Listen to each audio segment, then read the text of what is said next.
Anything that you want to ask?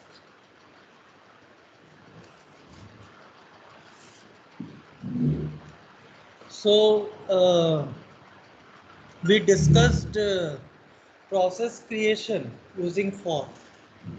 Okay, using for we create a process, and what happens in fork system call that a new process is created and code below for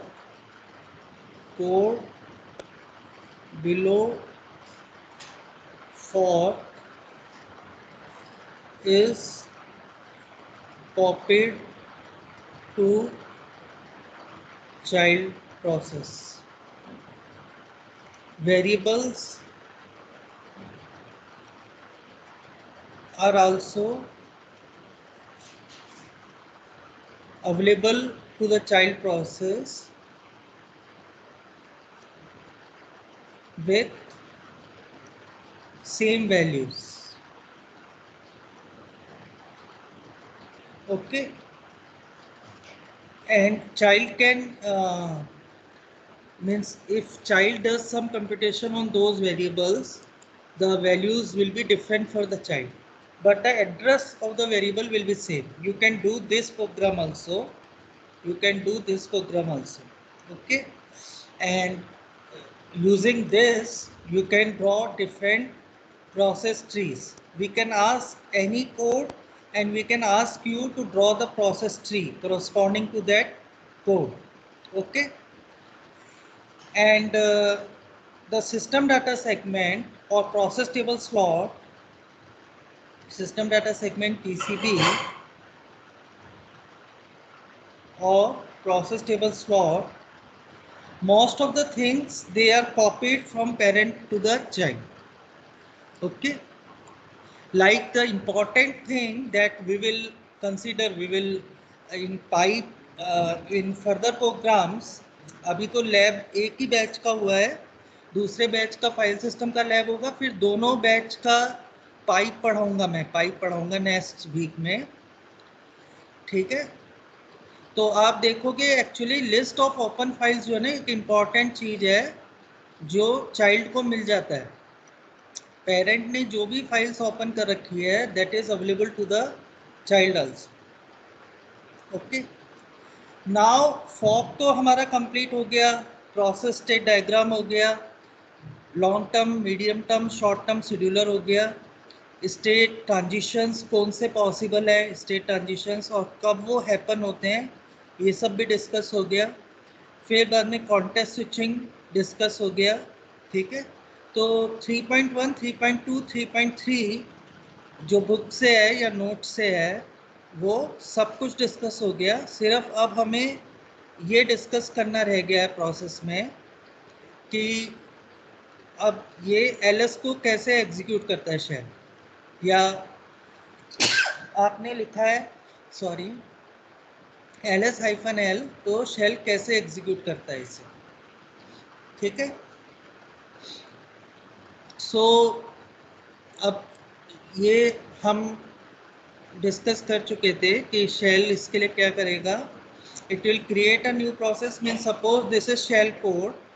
so when ls-l comes, okay, what shell does, it will create a new process. It will create a new process,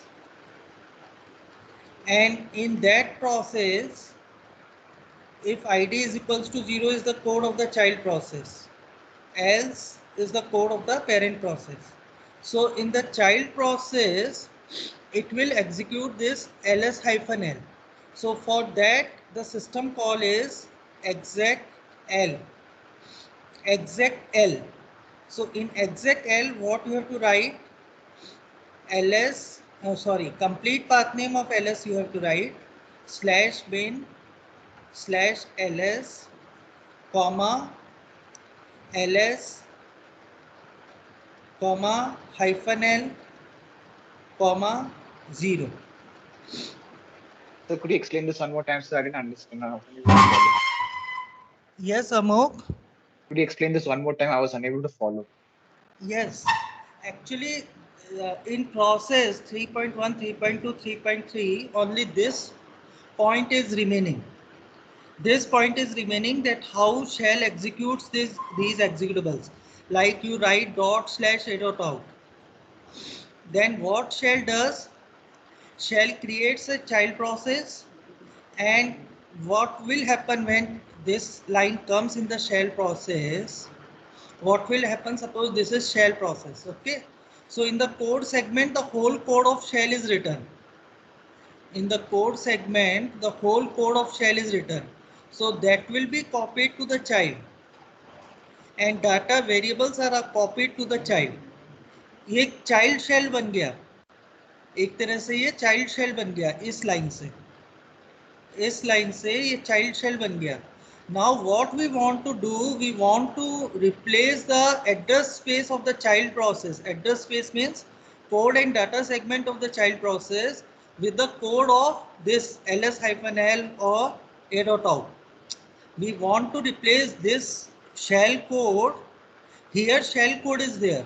So we want to replace it with the executable code that is there in /bin. ls code is there in /bin, or you can write here a.out. If you want to do, you can write dot slash a.out comma a.out comma 0. So when this happen, when you write this, then what shell does? It creates a new process, and in the child process, if id is equals to 0 is the code of the child process. I already told you. Okay. Else part code is the code of the parent process. So what shell does when you write dot slash a.out, then in the child process it replaces the code data segment of child process with the code binary code of this a.out file. A.out file. So for that again system call is required. Again, because your kernel will do this thing, na? Kernel will replace the code of child with the binary executable file a.out. Means again, taking the help of the kernel is only possible with the help of system calls, because shell is a user space process. Okay. So shell will write, shell will execute this execl, and it will replace this code data segment of the child with the code of a.out. It will take the code of a.out from the disk and load it here. Load it here. Okay. Or suppose you write ls-l, then what the shell does? It will execute this execl system call. Now the syntax of execl system call is that the first argument should be the complete path name of the executable. First argument should be the complete path name of the executable, and then the command name and any options that you are giving here, they will be provided by the shell to execlp. To execl, these means in execl you can, suppose you want to do cp f1 f2, suppose you have written cp f1 f2, then what shell will do? Shell will write, shell will execute this line. I am writing this line here. Shell will execute this line /bin /cp, okay, cp f1 f2, and in the end 0. Means if you write this line at the shell prompt, then shell will execute this line. If you write this line at the shell prompt, shell will execute this line. If you write this line at the shell prompt, shell will execute this line. What it means, that you can pass in execl any command options. Command के साथ क्या क्या रहते हैं? Options and file name arguments. So they can be passed in exec. Exec में आप command के साथ file name और ऑप्शंस पास कर सकते हो, फाइल नेम आर्ग्यूमेंट्स और ऑप्शंस पास कर सकते हो. लेकिन आप suppose ls greater than f1 लिखते हो, तब शेल जो है ग्रेटर देन आप इसमें ऐसे आर्ग्यूमेंट पास नहीं कर सकते. You can't pass this greater than as a argument here in Excel. इसके लिए शेल को कुछ और करना पड़ेगा. तो वो क्या करना पड़ेगा उसके लिए शेल को कुछ और? वो एक बैच को तो समझाया जा सकता है, दूसरे बैच को नहीं समझाया जा सकता, इसलिए नेक्स्ट वीक मैं समझाऊंगा कि इसके लिए शेल क्या करता है, और नेक्स्ट वीक ही मैं फिर पाइप लूंगा कि पाइप के लिए शेल क्या करता है। जैसे आप LS पाइप WC लिख देते हो, तो इसके लिए शेल क्या करता है वो नेक्स्ट वीक लेंगे। उसके पहले हम आज शेड्यूलिंग का चैप्टर स्टार्ट कर देंगे। समझ गए बच्चों? मतलब इंट्रोडक्शन हो गया, प्रोसेस हो गया। अब इससे आपको फ़ायदा ये भी होगा कि इंट्रोडक्शन में तो कोई प्रोग्राम्स नहीं थे, आपको कमांड और शेल स्क्रिप्ट करना था। फिर प्रोसेस के प्रोग्राम्स आपको लैब तो मिला नहीं, आप अपने घर पे कर लो ये सारे प्रोग्राम। मैं ढंग से लिख के प्रोसेस के program, orphan, zombie, different process trees, PS tree चलाना, ठीक है, PID PPID प्रिंट करना, प्रोसेस ट्रीज बनाना, और ऑर्फन, जॉम्बी, और जो ये एग्जैक LP का प्रोग्राम अभी ढंग से लिख दूंगा। और ये प्रोग्राम गैल्विन में भी है जो मैं लिख रहा हूँ, गैल्विन में भी है। तो ये सब प्रोग्राम आप अपने घर पे कर लो, क्योंकि ये वीक 4 और 5 के प्रोग्राम है। यहाँ तक वीक 3 था इंट्रोडक्शन तक, और फिर ये वीक 4 और 5 के प्रोग्राम है, जिसमें प्रोसेस के प्रोग्राम है और फाइल सिस्टम कॉल्स के प्रोग्राम है। तो फाइल सिस्टम कॉल्स के प्रोग्राम एक बैच के तो हो गए, दूसरे बैच के फ्राइडे को हो जाएंगे। तो ये सारे बच्चे इस वीक के एंड तक इन चीज़ों को प्रैक्टिस कर लेंगे, प्रोसेस के प्रोग्राम्स को भी और फाइल सिस्टम कॉल्स के प्रोग्राम को भी। और नेक्स्ट वीक में क्या करूँगा कि ये रीडायरेक्शन और पाइप के प्रोग्राम आपको करा दूंगा। नेक्स्ट वीक आपको रीडायरेक्शन और पाइप के प्रोग्राम मैं आपको करा दूंगा। तो ये जो प्रोग्राम्स है, रीडायरेक्शन, पाइप, प्रोसेस के प्रोग्राम्स, ये सब आपका एग्ज़ाम का पार्ट है। शेल स्क्रिप्ट एग्ज़ाम का पार्ट नहीं है, कमांड्स एग्ज़ाम का पार्ट नहीं है, लेकिन ये सारे प्रोग्राम्स जो हैं ये एग्ज़ाम का पार्ट हैं बेटा, और प्रोसेस की थ्योरी। ठीक है, इज इट ओके? और उसके बाद जो है मैं अभी CPU शेड्यूलिंग ले लूँगा। ये प्रोग्राम्स रीडायरेक्शन और पाइप के प्रोग्राम्स नेक्स्ट वीक, और CPU शेड्यूलिंग अभी स्टार्ट कर दूंगा। जो CPU शेड्यूलिंग से क्या आएगा बेटा? न्यूमेरिकल। CPU शेड्यूलिंग से न्यूमेरिकल आएगा, और इससे प्रोग्राम्स आएंगे या कुछ थ्योरेटिकल कंसेप्चुअल आएगा। ठीक है, ये सब रिकॉर्ड हुआ है, आप दोबारा भी सुन सकते हो इन बातों को। तो हम एग्जैक्ट का डिस्कस कर रहे थे। तो एग्जैक्ट से क्या होता है कि जो जिस भी प्रोसेस में आप execl कॉल करते हो, उसका कोड जो है, जो भी आपने एग्जीक्यूटेबल दिया है उससे रिप्लेस हो जाएगा। और शेल क्या करता है? एल्स पार्ट में क्या करता है? शेल वेट करता है। एल्स पार्ट में शेल वेट करता है, wait for the command completion. ठीक है, जब तक ये एग्जिट नहीं कॉल करेगा शेल प्रॉम्प्ट आपका नहीं आएगा। जैसे कि मैंने आपको जब कमांड्स करा रहा था, तब एक कमांड मैंने ये लिखा था, ls-l lr रूट से हम रिकर्सिव लिस्टिंग कर रहे हैं, रूट से हम रिकर्सिव लिस्टिंग कर रहे हैं। तो अगर आप ये चला दोगे तो आपका शेल प्रॉम्प्ट काफ़ी देर तक नहीं आएगा। जब ये टर्मिनेट होगा प्रोसेस तभी शेल प्रॉम्प्ट आएगा। ठीक है, जब ये एग्जिट कॉल करेगा तभी शेल प्रॉम्प्ट आएगा। तो ये काफ़ी देर चलता है। ls-lr root, it takes time. और इसका आउटपुट रिडायरेक्ट कर दो, एरर रिडायरेक्ट कर दो, तो शेल प्रॉम्प्ट लेकिन नहीं आएगा, कुछ भी आउटपुट नहीं आएगा, लेकिन शेल प्रॉम्प्ट भी नहीं आएगा। लेकिन अगर आप इसको बैकग्राउंड में चला देते हो तो शेल प्रॉम्प्ट आ जाएगा। मतलब जब आप बैकग्राउंड लिखते हो यहाँ, तब एल्स पार्ट में शेल वेट नहीं करता है। जब आप इसे बैकग्राउंड में चला देते हो तब शेल प्रॉम्प्ट आ जाता है, मींस एल्स पार्ट में शेल वेट नहीं करता है कमांड के कंप्लीशन के लिए। ठीक है, तो ये प्रोग्राम आप कैसे, मतलब इसका प्रोग्राम मैं दिखाऊं आपको लिस्ट में क्या प्रोग्राम है।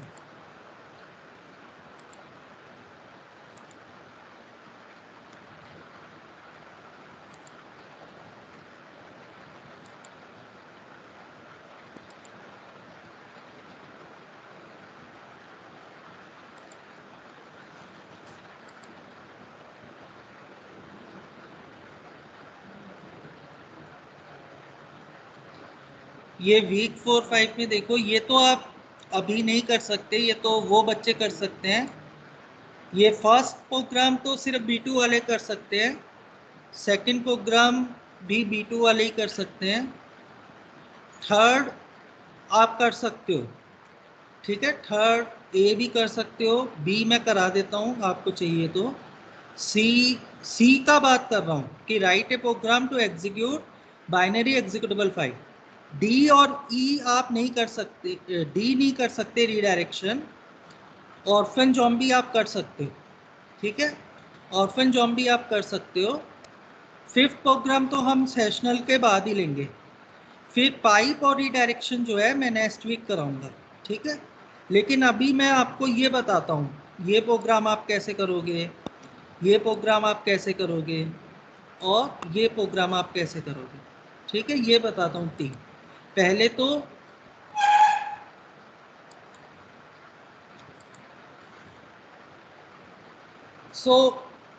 आपको एलएस इनको एग्जीक्यूट करना है तो उसके लिए क्या प्रोग्राम लिखोगे, main int ID equals to fork if id is equals to ls, या कुछ भी एग्जीक्यूट करना है ना आपको, तो आप लिखोगे exec l। अगर आप p लिख देते हो, exec l के साथ p लिख देते हो, तो क्या होगा, आपको कंप्लीट पाथ नेम देने का जरूरत नहीं है।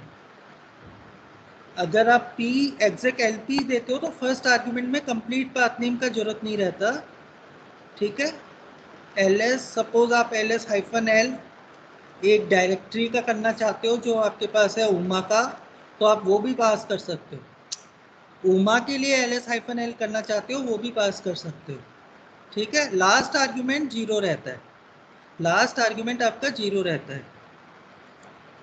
और एल्स वेट, तो ये जो है, ये प्रोग्राम जो है ना, आपको ये एग्जीक्यूट करना है। Write a program to execute binary executable file for ls hyphen l ls wc। तो इनके प्रोग्राम्स इस तरह लिखे जाएंगे, लेकिन एक मतलब आप शेल इस तरह करता है, मतलब अगर आपको ये सब नहीं लिखना, आप जरूरत नहीं है कि आप ये सब लिखो, आप सिंपली ये लाइन लिख दो।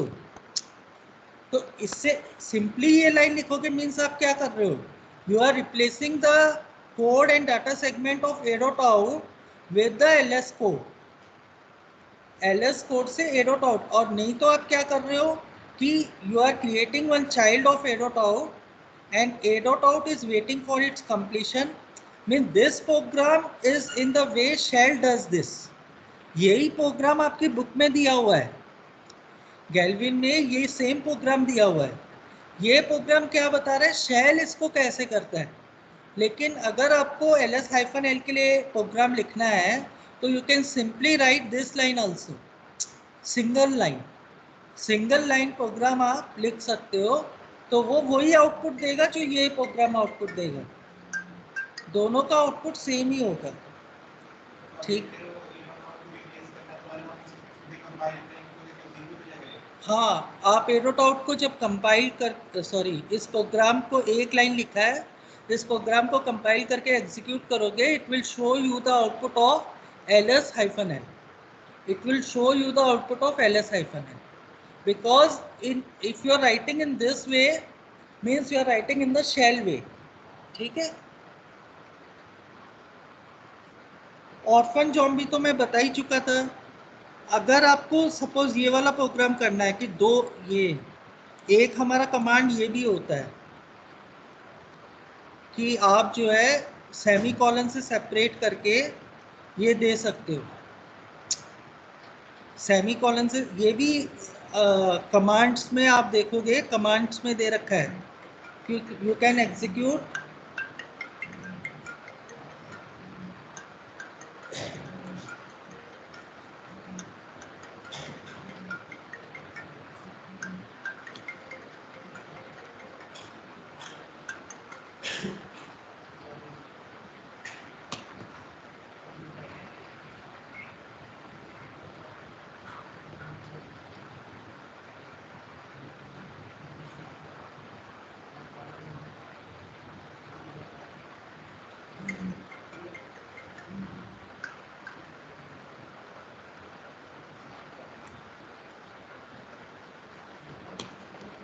You can execute two commands in a single command line. If you want to execute, you can write those commands separated by a semicolon.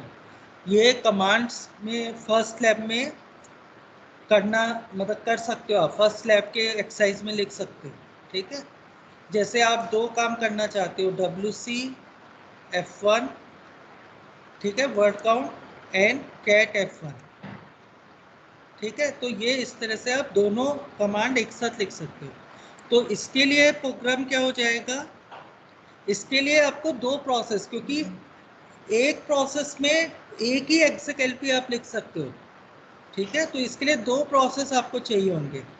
Means अगर मैं सपोज एरोटाउट से स्टार्ट कर रहा हूँ, शेल से स्टार्ट नहीं कर रहा, तो मैं क्या लिखूंगा, if I am starting from a dot out only, कि एरोटाउट का कोड एक प्रोसेस रिप्लेस कर दे और उसका चाइल्ड, एरोटाउट का चाइल्ड इस कोड को रिप्लेस कर दे।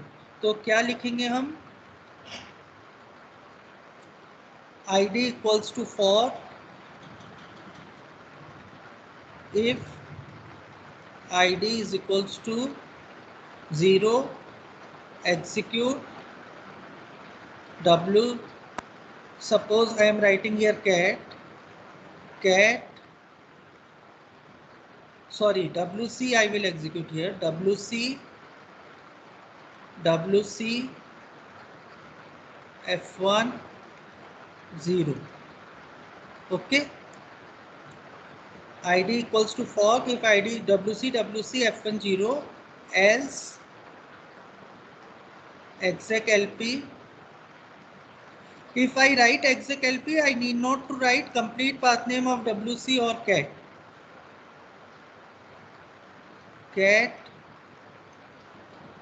f1 0, okay. नाउ इससे क्या होगा, दोनों का आउटपुट आएगा और फिर डॉलर प्रॉम्प्ट आएगा, लेकिन आप ये चाहते हो पहले इसी का आउटपुट आए, क्योंकि अगर इसका आउटपुट पहले आ गया तो डॉलर प्रॉम्प्ट आ जाएगा, उसके बाद इसका आउटपुट आएगा, क्योंकि शेल इसके लिए वेट कर रहा है, शेल इसके लिए वेट नहीं कर रहा है, ठीक है। तो अगर आप चाहते हो कि WC पहले एग्जीक्यूट हो, तो आप यहाँ वेट लिख दो, एल्स वेट एग्जीक्यूट। सो इससे क्या होगा कि ये शेल है आपका, ये एरोटाउट आपने बनाया और फिर फॉक कर दिया, इसमें चाइल्ड में आपका WC एग्जीक्यूट होगा और यहाँ पे आपका कैट एग्जीक्यूट होगा, और जब कैट टर्मिनेट होगा तब आपको डॉलर प्रॉम्प्ट आएगा, ठीक है। तो ये रीडायरेक्शन और पाइप जो है फाइल सिस्टम कॉल्स के बाद में, दूसरे बैच में पढ़ाने के बाद में मैं नेक्स्ट वीक लेता हूँ। तो अब हम CPU शेड्यूलिंग का चैप्टर स्टार्ट कर रहे हैं, दैट इज चैप्टर 5।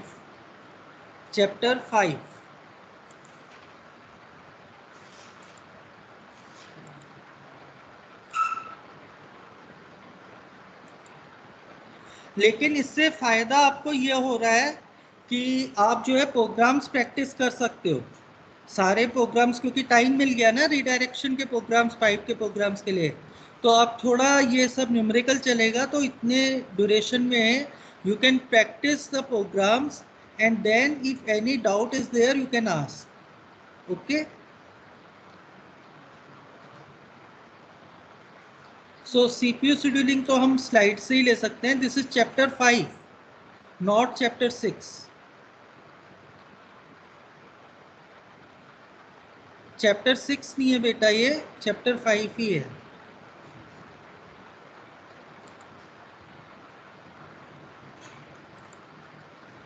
सो इस चैप्टर में हम क्या पढ़ेंगे, basic concepts, scheduling criterias and various CPU scheduling algorithms. जो हमने बोला था ना कि कौन कौन से एल्गोरिथम हमें पढ़ने हैं CPU शेड्यूलिंग के, FCFS, shortest job first, pre-emptive scheduling, okay, priority scheduling. So objectives are to introduce CPU scheduling, that is short-term scheduler, which is the basis for multi-programmed operating system, because in the ready queue, a list of processes is there. In the ready queue, a list of processes there. So in a multi-programming system, so the scheduler has to select one process and give CPU to that process. So this is the basis of multi-programming operating system. To describe various CPU scheduling algorithm, to discuss the evaluation criteria for selecting a CPU scheduling algorithm for a particular system, and to examine scheduling algorithms of several operating systems. The real general purpose operating systems में Linux में कैसे scheduling algorithm use होता है वो भी हम discuss करेंगे.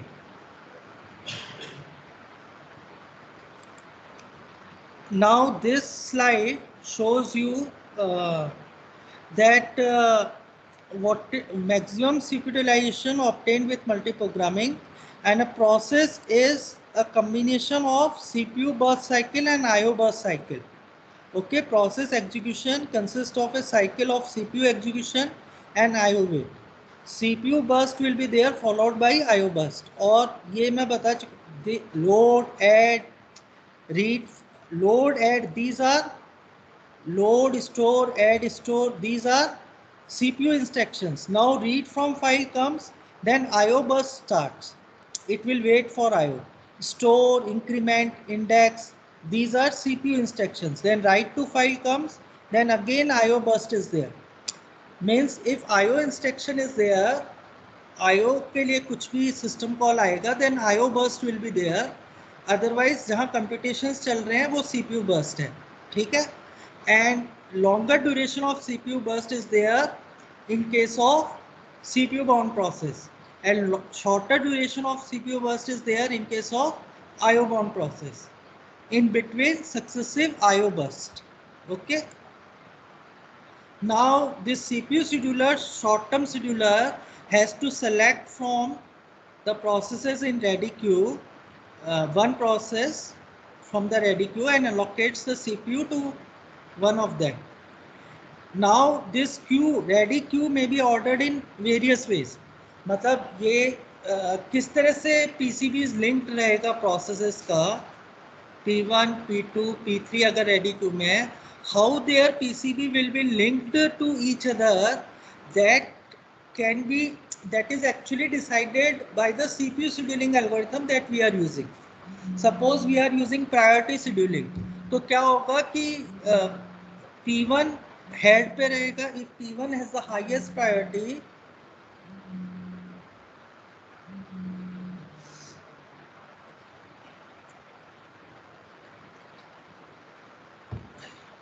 if P1 has the highest priority, it will be there at the head of the queue. P2 has less priority than P1. P3 has less priority than P2. So this queue और FCFS है, तो जैसे वो arrive हुए system में उस तरह से queue maintain रहेगा, ठीक है? Processable slot उस तरह से linked रहेंगे एक दूसरे से. Now CPU scheduling decision may take place. कब CPU scheduling decision, CPU scheduler invoke होगा? Scheduler कब invoke होगा आप बताइए. वैसे ही when the scheduler will get invoked? Yes.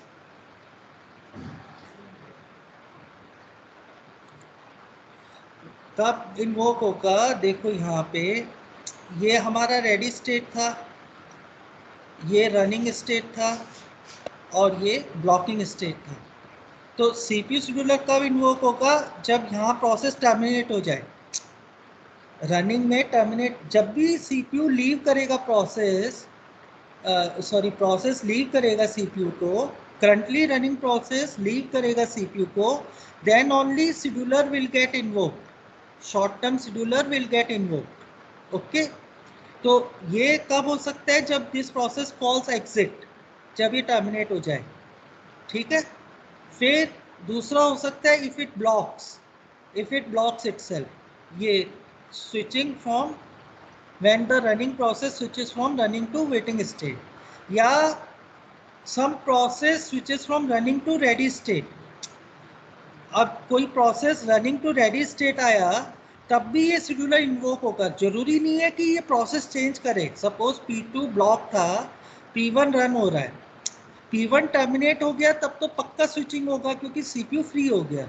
P1 block हो गया तब पक्का स्विचिंग होगा बिकॉज CPU फ्री हो गया।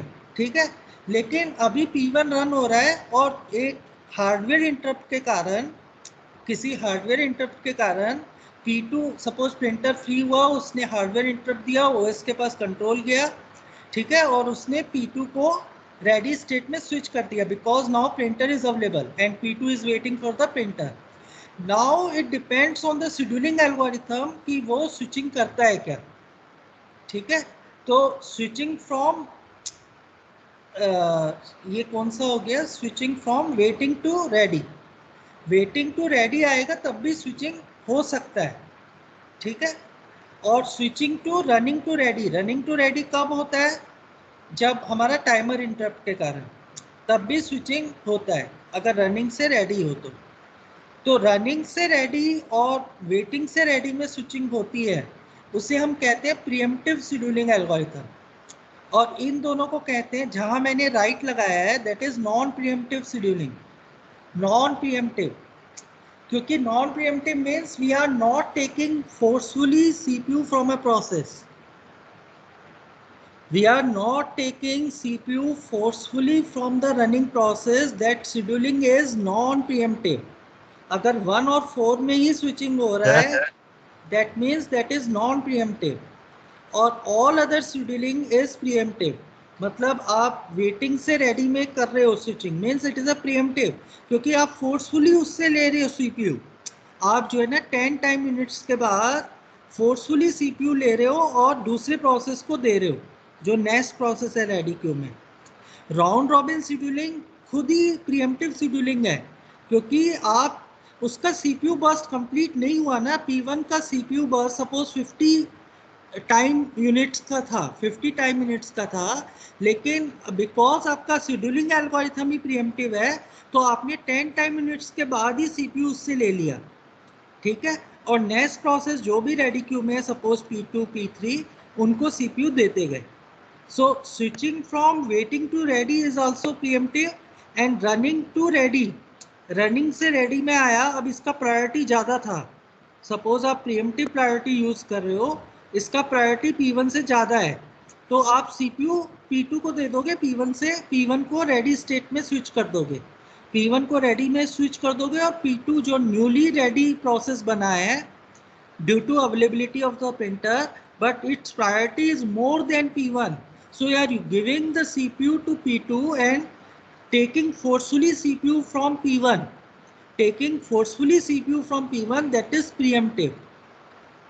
yes, any question beta? Sir ये जो नॉन प्रीएम्प्टिव होता है दैट मीन्स इसमें प्रोसेस सेकेंडरी मेमोरी में चले जाता है।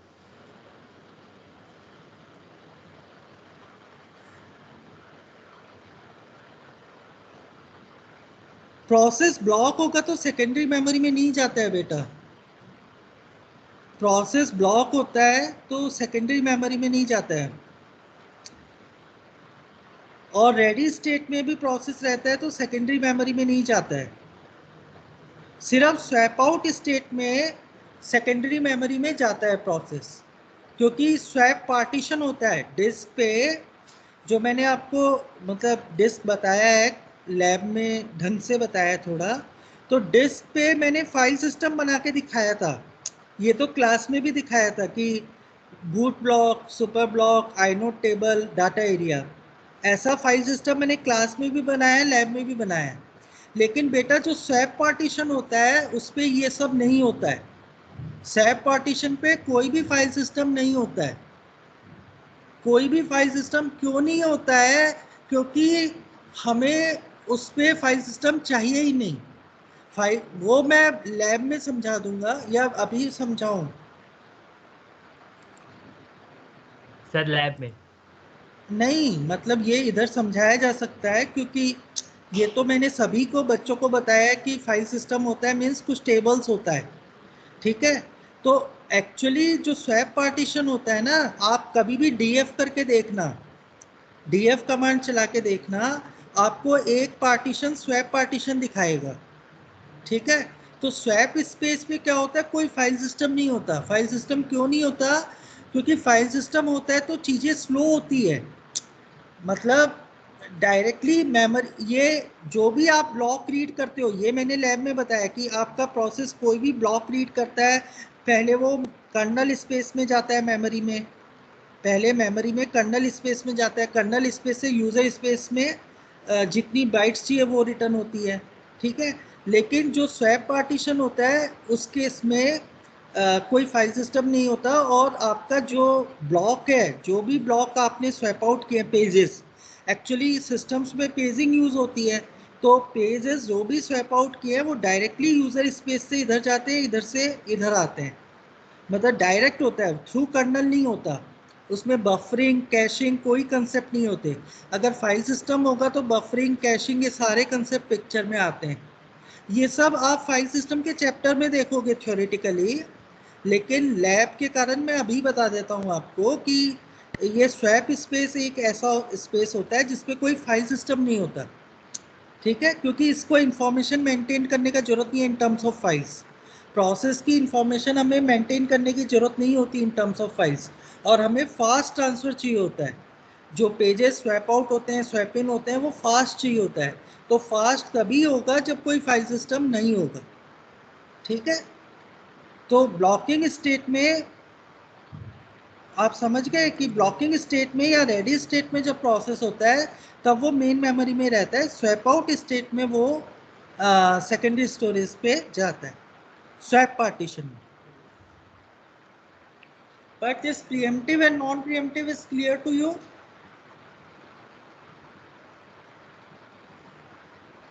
Now in preemptive these things are written कि अगर प्रीएम्प्टिव शेड्यूलिंग होगी तो एक्चुअली शेयर डाटा का कंसर्न रहता है। तो शेयर डाटा का कंसर्न क्या रहता है, मतलब एक्चुअली आपने क्या किया, P1 से P1 किसी सपोज वेरिएबल को एक्सेस कर रहा था और आपने फोर्सफुली सीपीयू ले लिया। P1 जो है किसी वेरिएबल x को एक्सेस कर रहा था और आपने फोर्सफुली इससे सीपीयू ले लिया, वो x++ करने वाला था, और P2 को सीपीयू दे दिया और P2 x++ कर देता है। P2 भी उस शेयर्ड वेरिएबल है ये x, ठीक है। तो एक्चुअली इस केस में कई प्रॉब्लम्स हो सकती हैं। वो प्रॉब्लम्स क्या होती है, उनका सॉल्यूशन क्या होता है, इसके लिए पूरा एक चैप्टर है सिंक्रोनाइजेशन, इसके लिए पूरा एक चैप्टर है सिंक्रोनाइजेशन, तो वो उस समय ही डिस्कस करेंगे कि शेयर डाटा को, तो प्रीएम्प्टिव शेड्यूलिंग में हमें एक कंसिडरेशन रखना होता है, consider access to share data, लेकिन ये कंसिडरेशन अभी थ्योरेटिकली बुक में लिखा हुआ है, इसलिए यहाँ स्लाइड पे है, एक पैराग्राफ लिखा हुआ है, लेकिन इसका पूरा चैप्टर है ये, तो वो चैप्टर हम सेशनल के बाद पढ़ेंगे, ठीक है।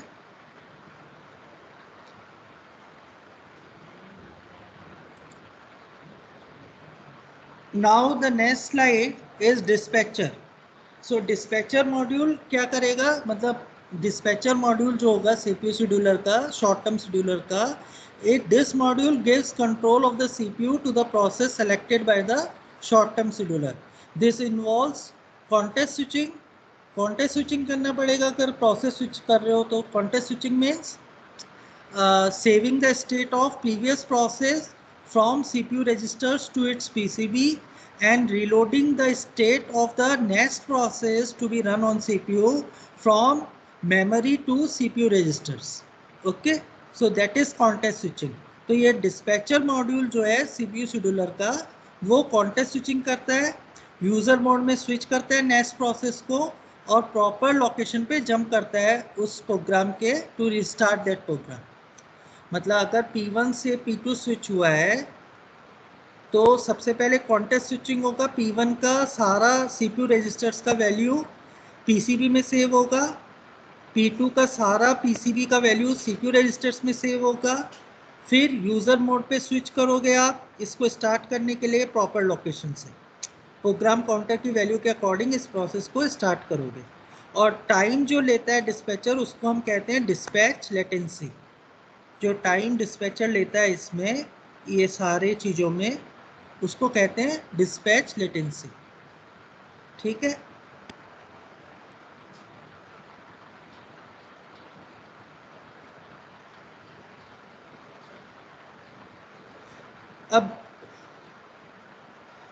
ये क्वेश्चन कभी आया था गेट में कि कॉन्टेस्ट स्विचिंग टाइम ज़्यादा होता है या mode switching, context mode. Switching time या मोड स्विचिंग टाइम, कौन सा, kernel mode to user mode to kernel mode, ये मोड स्विचिंग टाइम, और कॉन्टेस्ट स्विचिंग टाइम तो आपको पता ही है, तो कौन सा ज़्यादा होगा? Context switching I think. Excellent, contest switching time ज़्यादा होगा, क्योंकि मोड स्विचिंग में ज़रूरी नहीं है कि कॉन्टेस्ट स्विचिंग हो। ओपन आप काफ़ी फॉर पॉज कई सिस्टम कॉल्स आप पढ़ चुके हो, तो सभी में कॉन्टेस्ट स्विचिंग नहीं होता।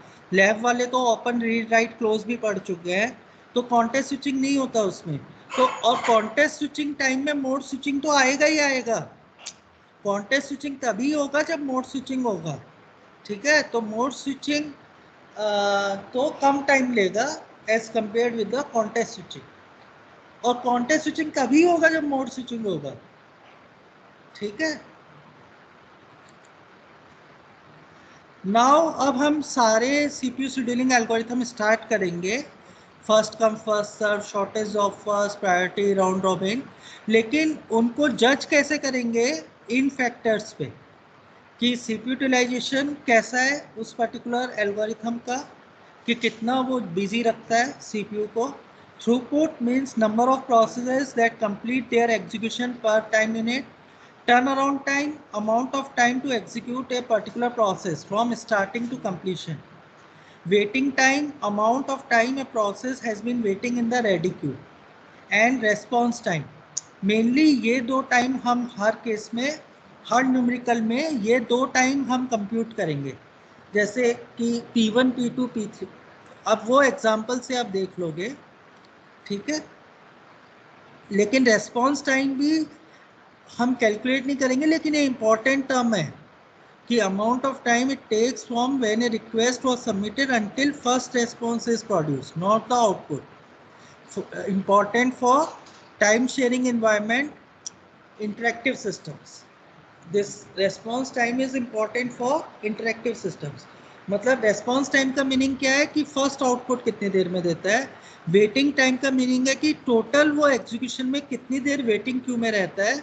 Turn around time means start to completion time, and throughput is and CPU utilization, वो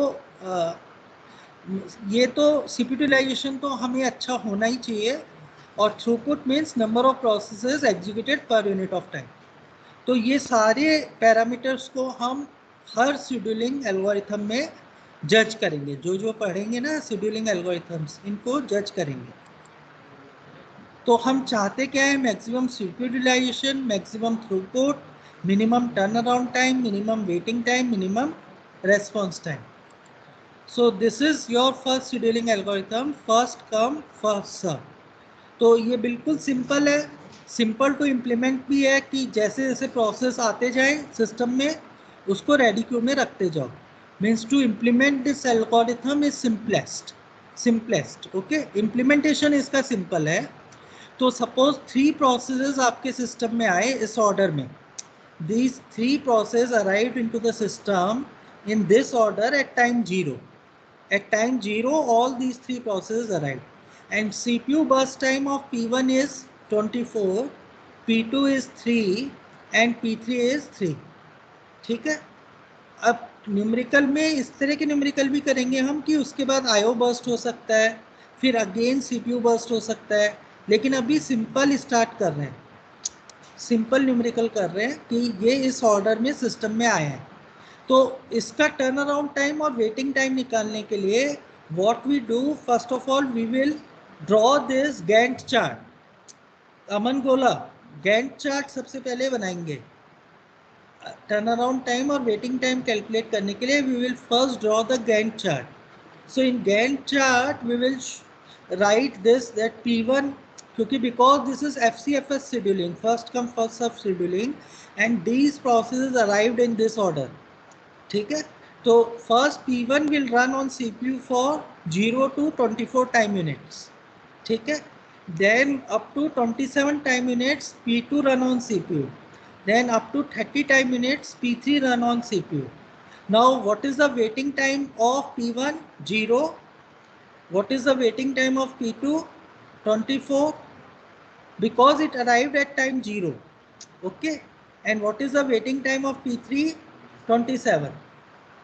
So average waiting time will be 70. Okay. What is turnaround time of P1? 24. Turnaround time of P2 is 27 and turnaround time of P3 is 30. These three plus karo or divided by 3 is the average turnaround time. So average turnaround time मेरे हिसाब से 27 आएगा और average waiting time 17 है. 24 plus 27 plus 30 divided by 3. I think it will be 27. क्योंकि हाँ. So actually FCFS आपको इस न्यूमेरिकल से ही दिख गया होगा कि इसमें एक प्रॉब्लम है that is called as convoy effect. इसको हम कन्वॉय इफेक्ट कहते हैं कि अगर सपोज ये इस ऑर्डर में आते कि P1 का बस टाइम 3 टाइम मिनट्स होता और ये 24, तो आप देखोगे एवरेज वेटिंग टाइम और एवरेज टर्न अराउंड टाइम बहुत कम होता. ठीक है. लेकिन ये ऑर्डर मतलब due to longer process these processes have to wait more for more time. Their waiting time increases due to this longer process. So this is called as convoy effect. So this suffers, FCFS suffers from the problem of convoy effect. Okay. So FCFS में ये problem है. ये लिखा है यहाँ पे कि if they have arrived in this order then this will be the average waiting time, that is 3 only. Average waiting time 3 रहता, much better than the previous case. So convoy effect is a problem in this scheduling, that short processes behind a long process. Convoy effect when it will occur? When short process behind a long process is there. Consider one CPU bound and many IO bound processes. ठीक है. Then convoy effect will be there. So next scheduling is shortage of first scheduling. अमन गोला बोल रहा है रोक दो. तो shortage job first और प्रायोरिटी ये सब पढ़ेंगे हम और इनके न्यूमेरिकल करेंगे. फिर न्यूमेरिकल इंपॉर्टेंट है. जो ये न्यूमेरिकल कर रहे हैं ना हम, average waiting time, average turn around time, different data के साथ एक ट्यूटोरियल शीट में आपको दे दूंगा और हम उसे सॉल्व करेंगे क्लास में. ठीक है. लेकिन अभी अमन गोला मना कर रहा है.